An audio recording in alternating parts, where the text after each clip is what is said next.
Hi there, Michelle here, and welcome back to my channel. And today's video is another sit-down Monday vlog. I have this book here. I've been using it for a few months now. When was the first time I got it? Since like February. And so what I've been doing is kind of like keeping track of what I did this week. Also, if I'm working on a project, sometimes I'll be like, oh, that's a good note. I'll have a page for each project because I have a project book for crocheting. That's like crochet notes. It's not filming notes. So I wanted a place where I could put my filming notes because a lot of the times I'll be filming on my camera, aka my phone, while I'm crocheting and stuff like that. And so I can't stop filming, take my phone, write the note, then go back to filming. I would rather just like write it in here. And then I'm also kind of keeping up to date of what I've done this week. So then that way, when I do my Monday vlogs, I can remember what to talk about. In this vlog, we're going to be talking about what I did last week, what I want to do this week, and future projects. If you are new to my channel and you like crocheting and yarn and knitting and the 80s and this overall vibe, then why not hit the subscribe button? If you subscribe to my channel, then you will be up to date with all of my latest videos and projects. Let's go over what happened last week. I was working on a few little projects that are in one video, but before we get into that, let's get into what happened to me last week. If you've been following my vlogs the last few months, I've kind of been talking about my car and how it's slowly falling apart. And it's not that I'm not taking care of it. I am taking very good care of it. Every time I hear a noise, I take it in and get that fixed. I get it looked at. I get my oil changed when it needs to get changed. I do everything you're supposed to do. But there's only so much you can do to a 2009 Honda Civic before it's too much. And unfortunately, that happened this week. I did mention this in my previous video, and I actually mentioned this in my last Monday vlog about how I wanted to make some like car accessories for my car. Wasn't able to do that because my car, unfortunately, is donezo, which is very sad. But thank you for all the car comments in that video of wishing me luck on finding a new car, and I did. I do have to make car payments now. I haven't had to make a car payment since, I believe, 2017. I gotta start doing them again. The last time I had to make a car payment, I think the car I had bought, 2007 Volkswagen Rabbit. And let me tell you, everything that possibly could go wrong with that went wrong. You know the phrase, a car's a lemon? Well, that car was the whole gosh darn lemon tree. The transmission had died on that, and I still had 3 years to pay the car off. Fortunately, I was able to get my grandfather's car, which was the Honda Civic. Was the Honda Civic my first choice? Not exactly. But I did fall in love with it, and I'm very emotional of not being able to drive it anymore. Fun fact, though, is that I always remember the first song I play in the car, and it was Centuries by Fall Out Boy. And then the last song I played in the car was that song. I knew I wanted to play the first song that I ever played in the car to be the last song that I played in the car. This is what happened with the car. Driving to work, listening to the radio, and then I hear something. I hear a noise. I'm like, oh, that just must be the road that I'm on. Because, you know, sometimes roads make different sounds. So I turned the radio off, and it was not the road at all. Got out of the car, looked underneath the car, saw some things hanging off the car that should not be hanging off the car. And I'm like, okay, I'm going to turn around. I'm going to put my hazard lights on. I'm going to go slow, and I'm going to go home. I was honestly maybe 5 minutes from home. So it's not like I got all the way to work and figured that out, okay? I got home, parked the car, took a better look of what really happened, and it turned out it was the straps that hold your gas tank up. Now, I do want to point out that the gas tank is still up. Like, it has not fallen off. It is still up, okay? So it wasn't like the gas tank was dragging, because if that was the case, yes, I would have stopped and called the tow truck. I'm not that much of an idiot. But at the time, as I was driving home, I didn't know what these things were that were hanging off the car. That was not the only issue with the car. I also had brought it in about a month ago and paid over $700 to get something fixed. That obviously I didn't need to get fixed because I'm not using the car anymore. So that was like a whole month's car payment. At the garage that I always take my car to, she told me the car has to go. I knew something else had to get fixed because the air was kind of going wonky after I spent $1,000 last year to get it fixed. Last year, I think I spent over $4,000 on the car. How many car payments would that have been for me if I would have gotten a new car at that point? But the thing in my head was like, no car payments. Okay, so you got to pay $300 for a car every few months. That's still better than a car payment nowadays, okay? The last time I had to make a car payment, I think I was paying like a little bit over $200 a month. a month, okay? That lemon car that I was talking about, I think came out to be like 13,000. And then when I got it, it was 2012 and it was a 2007 car, I believe. So it was like a 7-year-old car. But also at the time, I really needed a car and there wasn't a lot of car options that I liked, okay? Knowing now, I probably would have went with like a Honda Fit. Anyways, I'm backtracking. But yeah, there was so many things that had to get fixed with the Honda that it just really wasn't worth keeping anymore. And I feel bad. It's not worthless. It's my baby and I love him. I love the car so much. But it's time. Here's the thing. If they were still making Honda Fits, I think I would have bought myself a Honda Fit. But I believe they stopped making them in like 2017. Watch them bring them back now. I could just see them bring it back now. The original Civics, way back in the 80s, were hatchbacks, and then they made them into a sedan, and now they're kind of making them a sedan or a hatchback. I know, I'm a yarn accountant, I'm talking about cars. Just let me vent for a minute. Anyways, I probably would have gotten the Honda Fit. If I'm getting a new car, I want it to be as new as possible, so I don't have to put any money into the car. So Tuesday, when it happened, me and my dad went to Haldeman Motors in Haldeman. If anyone has ever been there, it's a big used car lot, but their cars are, I want to say they're not that old. Like, I don't think there's a car older than like 5 years on the lot there. And they're all in really good condition and you get like a really good warranty and like all that stuff that you kind of need when you buy a car. But my sister's gotten her cars there. My dad has gotten his cars there. I've gotten my cars there. My very first car was a Chevy Aveo, a little orange Chevy Aveo hatchback. Okay, like I love hatchbacks. I will always pick a hatchback if possible. You know, I was given the Honda Civic, so I couldn't, say, no, I want a hatchback.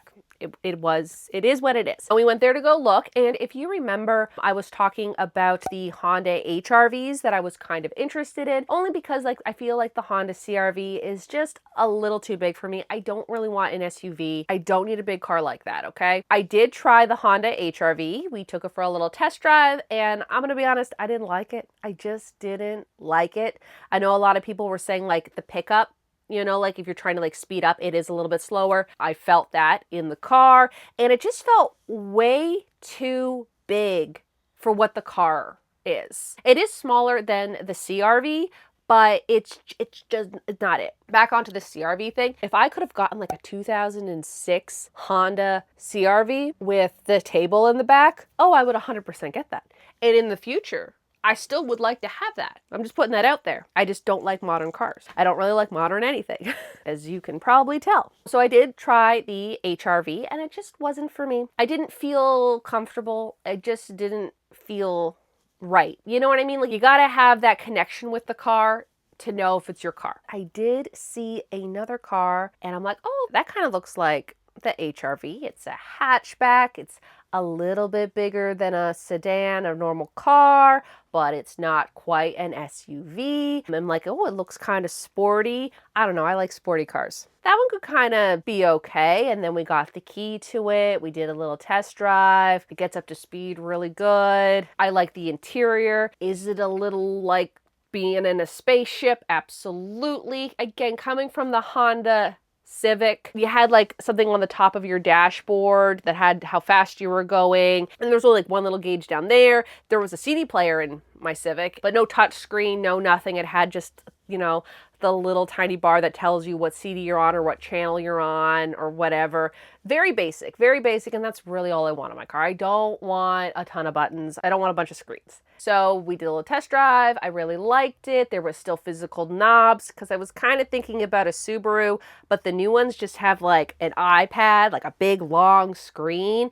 I don't like that. I need tactile knobs. I don't want to be touching a screen while I'm driving. Anyways, we test drove it. I liked it. I ended up getting it. So I have a car, and that car is a 2004 Chevy Trax. Would I have liked to have stuck with the Honda family? Absolutely. There just wasn't a car that I really liked from Honda at the moment, and like I feel bad for betraying Honda. Because I've had a Honda I know I keep saying Honda a lot, for 12 years. I got it back in 2014. My very first car that I ever learned how to drive in was the Chevy Caprice, which I did make a sweater about. And my very first car was a Chevy Aveo. I'm back to Chevy now. I'd like maybe to get a Honda in the future if they come out with like another Fit or something like that, But yeah, I did get a car. It is the Chevy Trax. I really like it. I just have to gramify it. I did put my beaded seat in there. I did put my crochet headrests in there. My sister got me a little pom-pom Perrin sticky thing that, you know, some people can put it on their phone. I put it on top of my rear view mirror, and you just laying there. I slowly have to like make it my car again. It is really nice. It's just bigger than my normal car. So thank you all for your nice comments in my last video of wishing me luck on getting a car. I got one and I am very excited to drive it. That was something personal that happened to me last week. That's fun. And now I got to make car payments. So if you are not subscribed, please subscribe to my channel and like a video. You know, that really helps, because if YouTube sees that I get more subscribers and they see everyone liking my videos, then they'll push my videos out there more to the YouTube universe, and maybe more people will watch my videos and I can make those car payments now. Because again, like, I don't have the money just to go and buy a car full out. I gotta make payments for the next 7 years. Anyway, that's enough about cars. Let's talk about what I crocheted last week. So last week I actually made adorable little amigurumi bag charms. He's a little duck.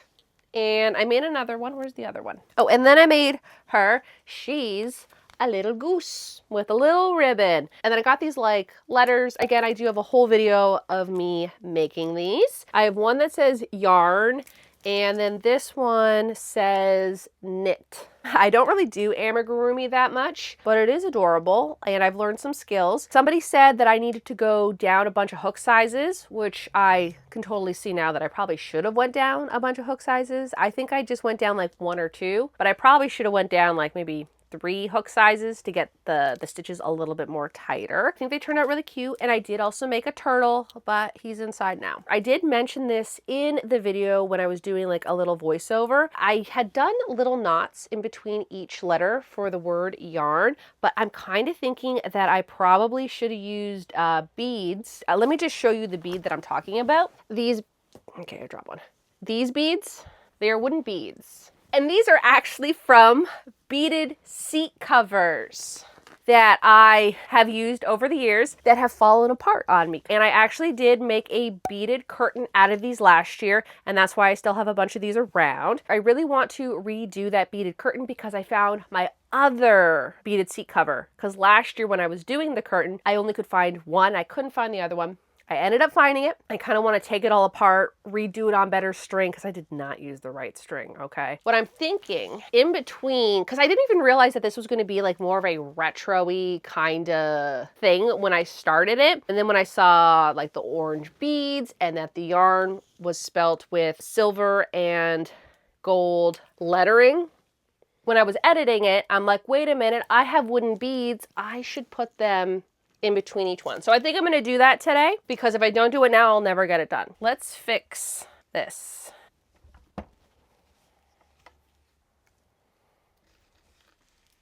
What is nice about this, it's not like yarn. Like, you know, sometimes when you tie really too tight in your yarn, you're never getting that knot out. Okay. Actually, yes, I'm going to take this out. Have to tape the ends. The only problem with these beads is that the inside is not smooth at all. I don't even know why I didn't even think about these beads to begin with. I just forgot about them until the other day after I was already done them. Not the smoothest beads though. But they do look pretty cool.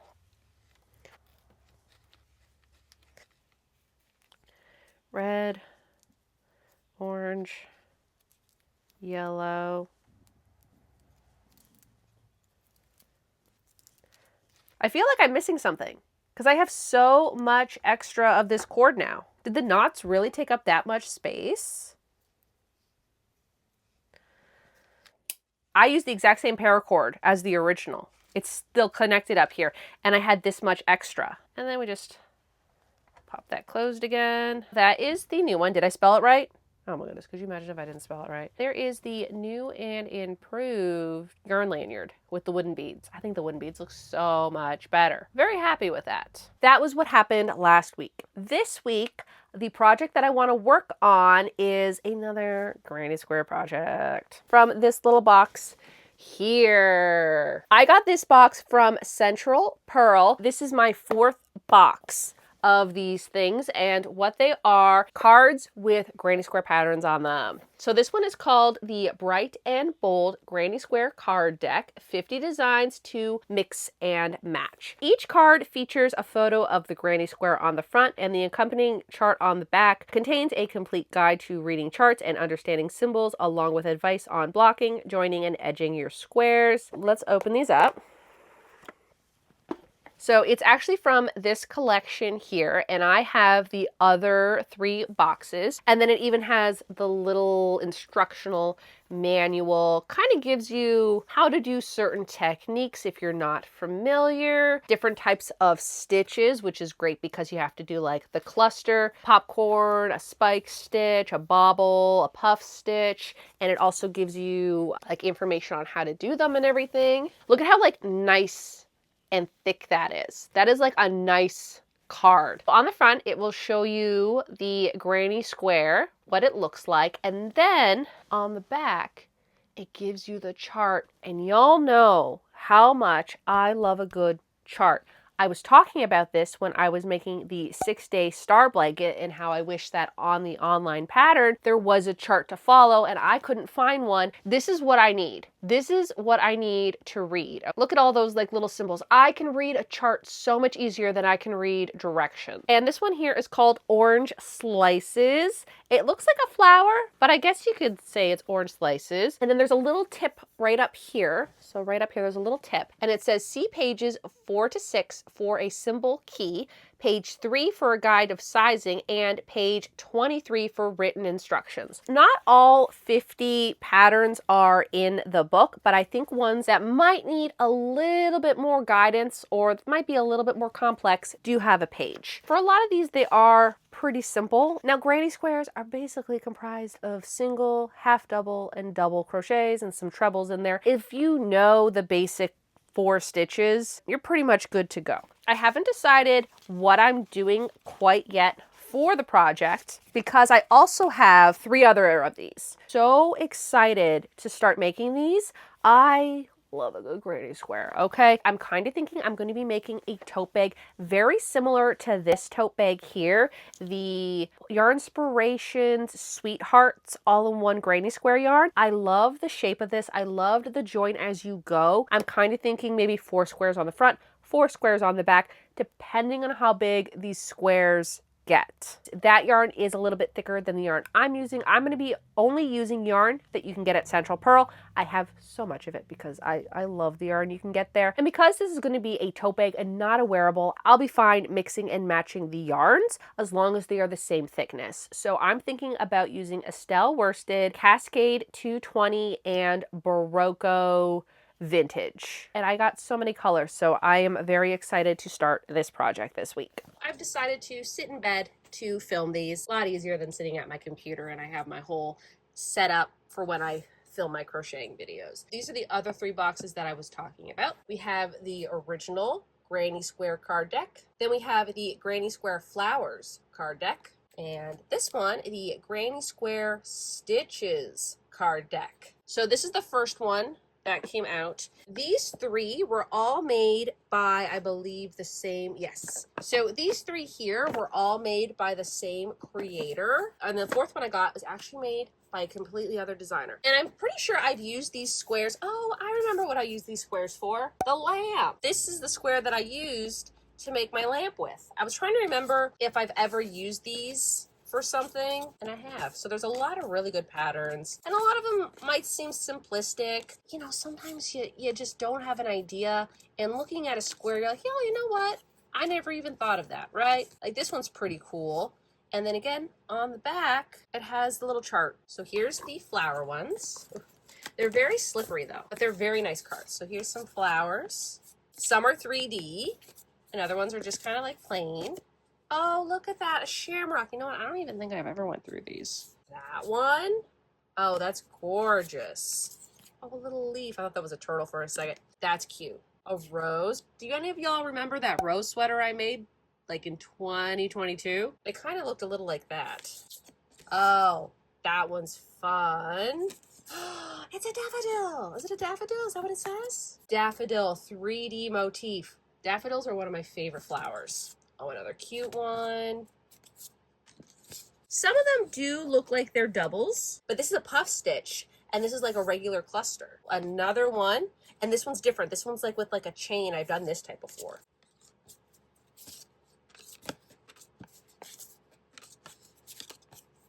Oh, that one's so cute. Is that like a forget-me-not? Pansy.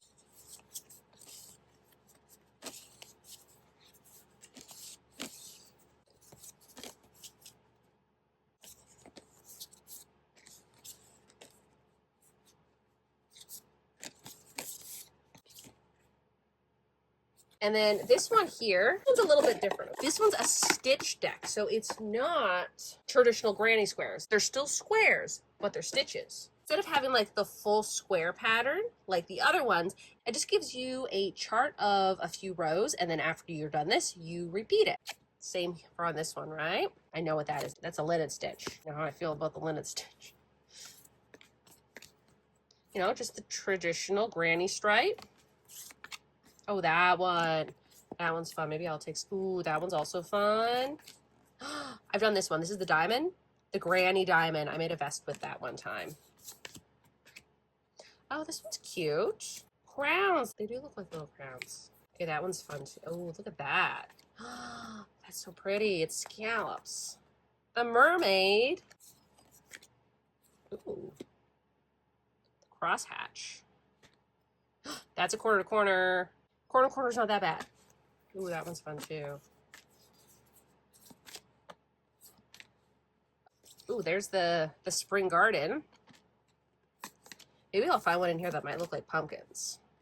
So I can do a pumpkin patch. I don't know if I like the stitch or if I just like the colors that they picked. Look at that one. That one's cool.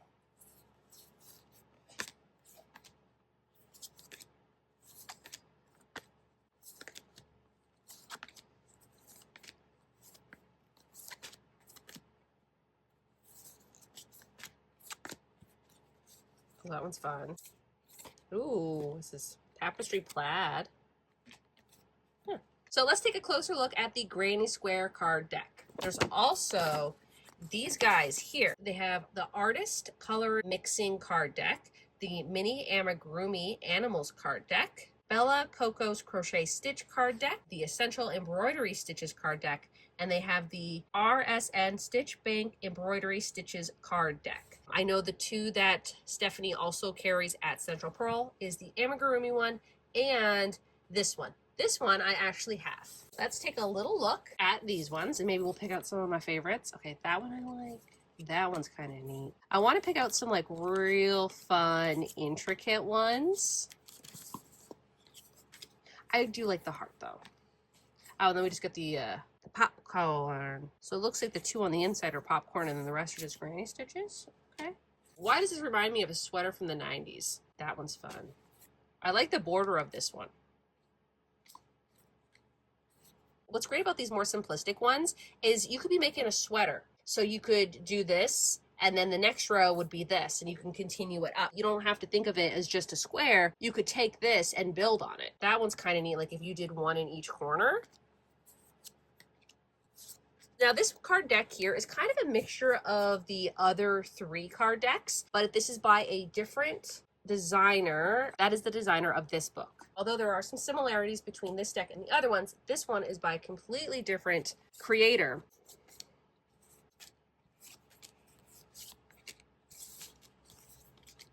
Okay, that one's also fun. That one's kind of neat. I know this one's so simple. These are just doubles, but I love the colors.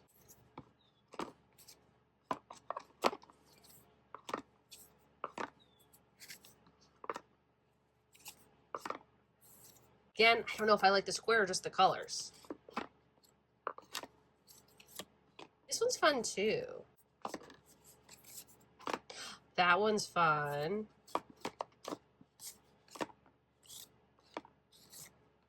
I do like this one.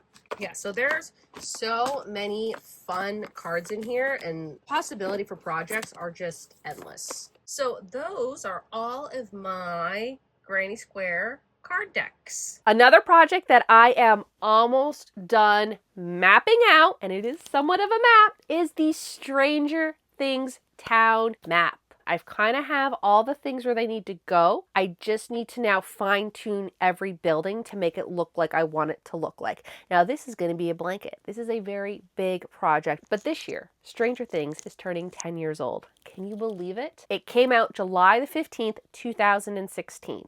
I forgot I was wearing a Stranger Things t-shirt. Because I love Stranger Things so much, I need to do something grand for this anniversary. I can't just do something small. I need something to be monumental. And then I kind of went over some like ideas, and I was talking to y'all about those ideas as well in previous vlogs. And the original one was I just kind of wanted to make like a map with maybe a beige background, just a regular map. And then my sister kept telling me, no, you need to make it like the car mats when we were children. Do you remember these? A friend of ours, we would always go over to their house, and they had the best basement playroom ever, and I was so jealous of them. By the way, this was like 96, 97, so like the good stuff, the good toys from the 90s. They had every single board game. They had every single game.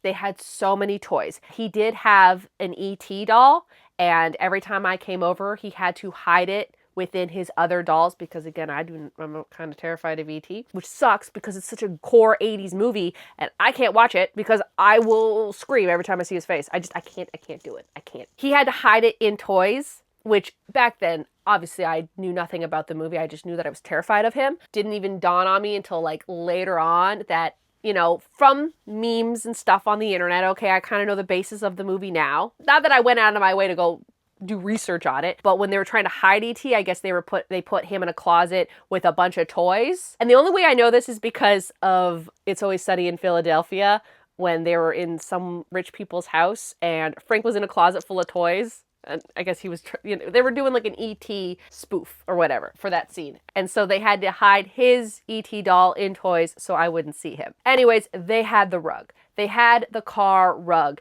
And my sister's like, you should do this. So the new idea is I'm actually going to make the car rug but a blanket. I'm going to do the whole thing like the green, like the same green from the rug. And then I'm going to put all the buildings. I'm going to put road systems. I want to put a train track somewhere in there because they walk on a train track in season 2 while looking for Dart. I want to put as many references from the TV show as possible. Now I know I'm not going to be able to put all the houses. Okay, that thing would be too big. But I'm going to like stick to like the main places that they are. It's going to be a tapestry project. Now I want to finalize the grid for it this week. Literally almost there. Okay, I'm getting close, and I'm very excited to start this project. Now, what's great is I actually have a few projects that are already kind of done or that I can get done pretty fast, and some ideas for videos that I might not need to crochet for, meaning this will give me at least 3 weeks of dedicated time on this blanket because I need as much time as possible. So I'm trying to find smaller projects to give me more time on the blanket, so I won't be really doing any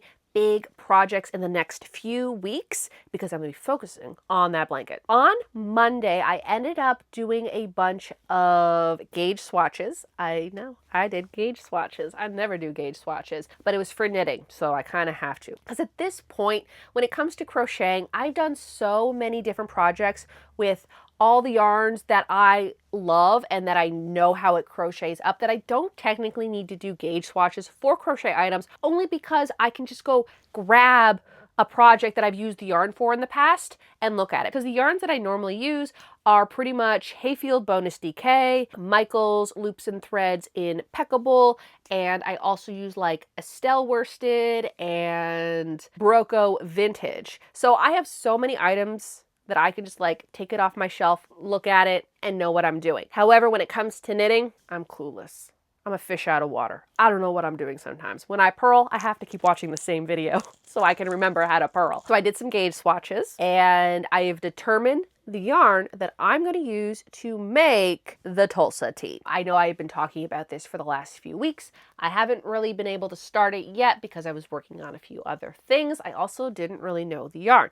Now, would it have been smart of me to have this yarn in this camper? Absolutely. Has this yarn been in the camper this entire time? Yes, it has, until I took it in the house last week. If you recall, I was talking about a certain yarn. I believe it was a Lang yarn that I was kind of thinking about getting, and I did gauge swatch it, and it turned out okay. It's just my tension isn't quite there yet. the yarn is a little bit more expensive, and typically I don't mind spending money on yarn because I know it's going to turn out okay, but because it is a knitting pattern and the yarn is kind of expensive, and now that I have car payments, I can't just be buying yarn all the time. I need to use my yarn stash, and that's what I'm kind of hoping this year is the year of using all my yarn stash, or at least making somewhat of a dent in it. I ended up test swatching 2 yarns that I have. One was a cotton and one was an acrylic. I know I probably should be using some other type of acrylic blend, or maybe not acrylic, for a knit item, but because I've never made this pattern before, I really don't want to be spending money on expensive yarns and then never wear it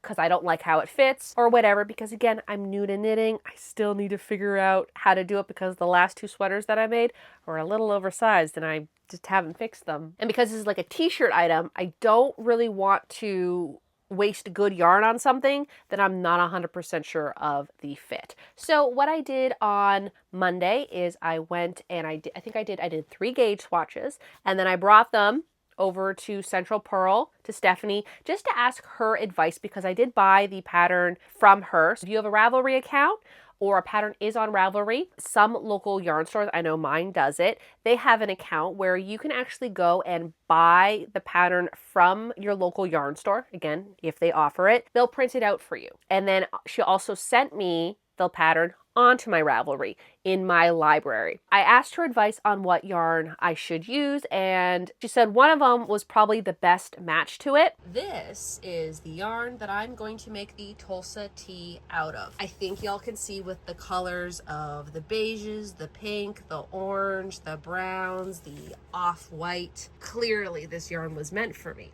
I believe I bought this at the Cambridge Fibers. And I think I might have bought this either the first time we went to, no, the second time, because the first time the road was closed. When we did our very first local yarn store day where we went to a bunch of local shops, we wanted to go here, but the road leading up to the shop was closed. It was something to do with the road being fixed, and so we couldn't get to the location. I believe this was the second year we went, which would have been 2024. We might have went to this one. And I believe that's when I picked this up. It might look familiar if you watched one of those videos. I've had this yarn for over 2 years now. This is why I need to go through my yarn stash. This is why I do those yarn cleaning videos, because I'm like, oh right, this exists. And I did buy 2 of them, and I remember them being like such a good deal. It was like 2 for $10 or something like that, like a crazy deal. Now the thing about her yarn is a lot of them don't have the right labels on them. So this was the other yarn that I was thinking about using to make the tee. And so when I made the gauge swatch and I took it to Stephanie, she said that it was a little bit bigger than gauge. This certain cotton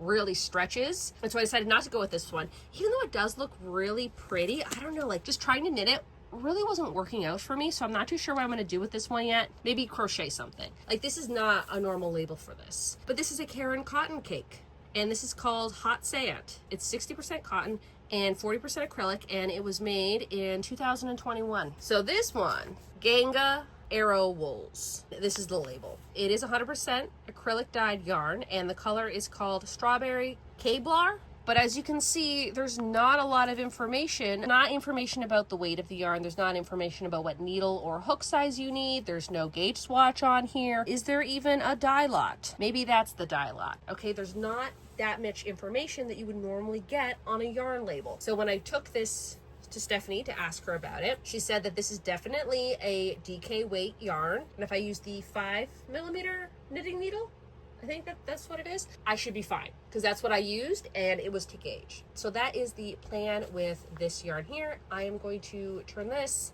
into a top and we'll see how it goes. I don't want to call it an experiment, but it's more, let's see what I can learn with this, and we'll take those skills into the next project without using really expensive yarn that I could use for a project that I would be better at. Bought it because I just loved the colors of it. The colors were so pretty, and at the time I was not knitting. Knitting wasn't even an idea for me. I'm like, oh, eventually I'll make like a cute crochet top with this or something, right? And it's been sitting in my yarn stash. And I'm like, you know what? I'm gonna just do it. I'm going to make this into the Tulsa tee. See how it kind of goes. You know, if I don't like it, you know what? It's a good jumping off point. And then maybe I'm like, oh, you know what? Maybe I should use this yarn. Or if I love it, I can invest in more yarn.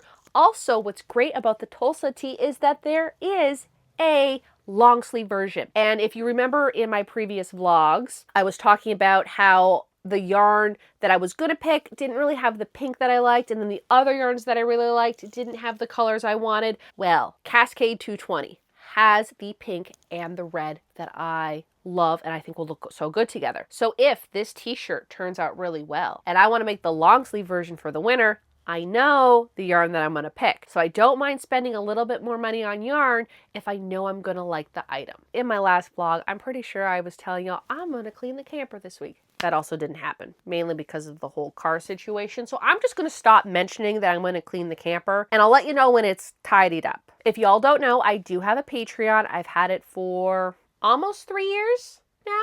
I can't remember if I started in 2023 or 2022. I think I started it in 2023. And if you were ever interested in my tapestry projects that I've done, I have all the patterns there, except for the Project Hail Mary Fox one, because that is legally not mine to give out because I didn't actually make the pattern. I just used the Mary Maxim Fox pattern, which was a wolf, but then I converted it and just changed the colors. And it was a whole thing, but it's not my pattern. But all my other patterns are on my Patreon. And I know I could sell my patterns on Etsy or something, but I just don't think they're good enough for Etsy. And I don't want people coming at me being like, I don't understand what you're doing. The pattern is just more for the grid. If you get the grid, and then any other bonus information is great too. I think a lot of people just want the grid part of the pattern, and then I just add extra things. So if you're ever interested in any of my patterns, such as I just have this fish thing here like this pattern's on my Patreon. If you ever wanted to tapestry yourself a tin of sardines, this is on my Patreon. Also on my Patreon, which I don't know if y'all know, but these Monday vlogs come out a day early on Sunday, usually Sunday evenings because I have to spend Sunday editing them. So all of my vlogs that I've been doing are all on my Patreon. And if you are a Patreon and you're unaware of this, my vlogs come out a day early. I do have the Patreon link in the description below if any of y'all are interested in checking it out. And if you want to subscribe to my Patreon, that would also help me out a lot with my car payments. Still not over the fact that I have to make car payments now. It's been so long since I've had to do that. In the comments below, let me know what any of y'all are working on this week. I always love reading the comments and seeing what everyone's projects are. I think that does it for this video, so y'all have a good day now.